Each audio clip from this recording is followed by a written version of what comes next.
Thank you so much for joining us for another edition of All Angles. I'm Dion Jackson-Malone, and in today's program, widespread outrage after Finance Minister Dr. Nigel Clarke announced increased salaries for parliamentarians yesterday. He's in studio with me. We'll be talking to him about that. But before that, Andrea Chisholm has this overview to remind you of the numbers. The biggest salary increase will go to Prime Minister Andrew Holness. In 2021, his salary was roughly $9.2 million per year, plus a telephone allowance. As of April 2022, it jumps to over $22.3 million. For April 2023, it moves to roughly $25.3 million. And by April 2024, another increase to almost $28.6 million. For the Deputy Prime Minister, the salary was over $8 million for the year, and now it moves to over $20 million in year one, over $22.7 million in year two, and over $25.7 million in year three.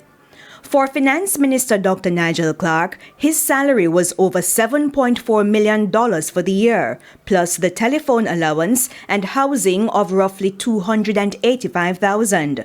The new salary, over $19 million in year one, over $21.7 million in year two, and roughly $24.6 million in year three.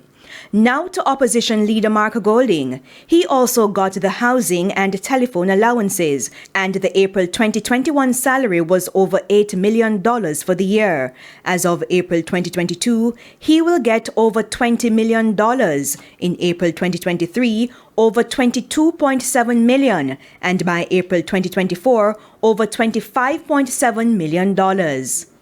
A cabinet minister's salary was roughly $6.9 million for the year. In year one, it is close to $17.9 million, then over $20.2 million, then close to $23 million. Now to the Speaker of the House. The salary was close to $6.9 million. In April 2022, it will move to close to $17.9 million for the year, then to over $20.2 million, then close to $23 million. For a Minister of State, the old salary was over $6 million for the year.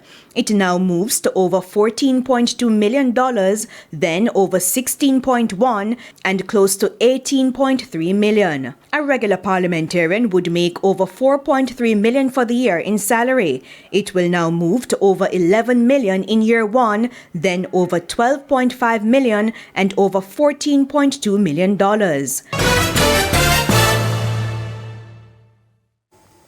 All right. Thanks as always, Andrea. And Minister, the Advocates Network has called the increases unacceptable, unconscionable, and unfair.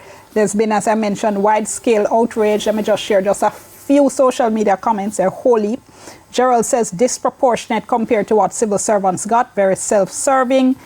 Kigon says, I don't see the justification for MPs to get such high pay. It makes sense that cabinet members get paid similar to senior executives, but only if they satisfy similar requirements. And Fefen says the percentage increase should match what the civil servants got. Even then, I'd say a caring government would use a median, the average of the lowest and the highest. It would show solidarity with the people you're taxing. We spoke 24 hours ago, and you were saying you thought if people understood the background, then they would be accepting of the increases. So 24 hours later, have you been surprised at the level of outrage and anger? Well, Dan, some of the comments that you have just shared sort of demonstrate that some of the information that we're trying to provide has not necessarily seeped in. And I would want to just start this evening by just making sure we're on the same page as far as information is concerned.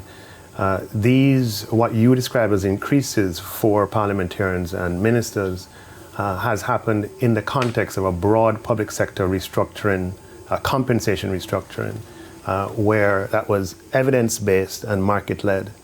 And across the public service, one of the common things that we found was that the leadership across the public service, or the compensation in leadership areas, was extremely far from comparators in Jamaica. We're not talking about externally.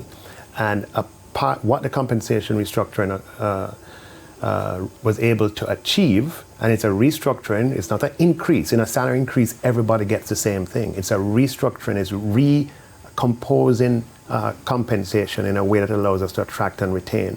And for the leadership across the public service, we had adjustments to compensation that were significant. I just want to share a few of them with you. Just give me a minute or two. A minute. Well, I can do it in a minute. All right, 1 minute. So here we have the salary adjustments for in the teaching profession.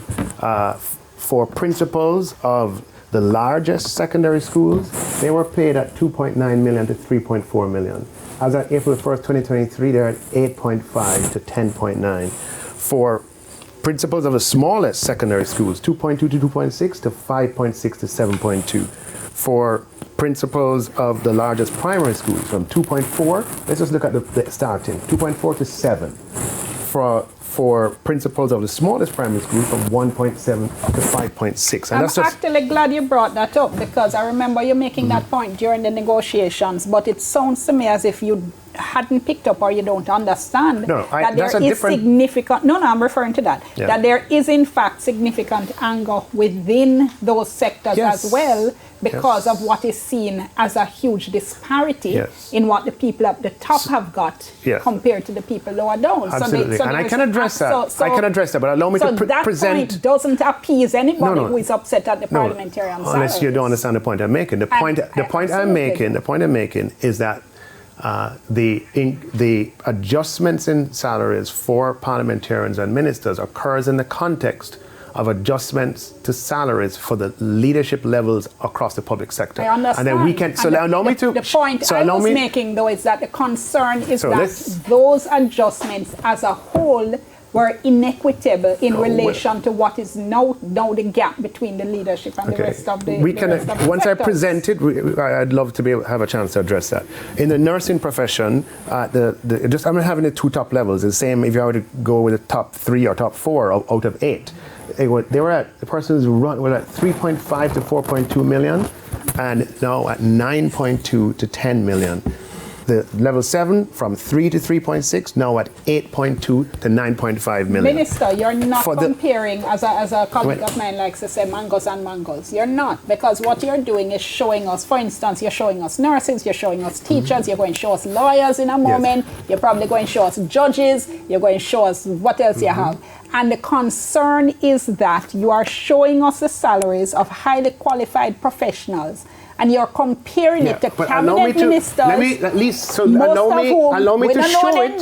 You told me you'd give me a minute to show it. So allow me to show it and then ask me the questions. No, man. No, I just could show all of them. You don't have to go through legal officers 4.9 to 10 and 4.1 to 10. You don't have to go through all of that to make your point. I understand the point you're making, that there has been... I just have 2 more. No, it's but not it's for the you. Same point. It's for your. It's for your watchers. You're making the same point over and over. It's across the public service, and you're showing. And I understand that. So we don't have to look at 10 billboards medical doctors, to understand. No, I have one more. Medical doctors. Well, I have to went break. from 3 million to 8.2, 2.6 to 7.3, 2.2 to 6.3. And I have to show you the civil service. No, you don't. Let's go to the break. We'll soon come.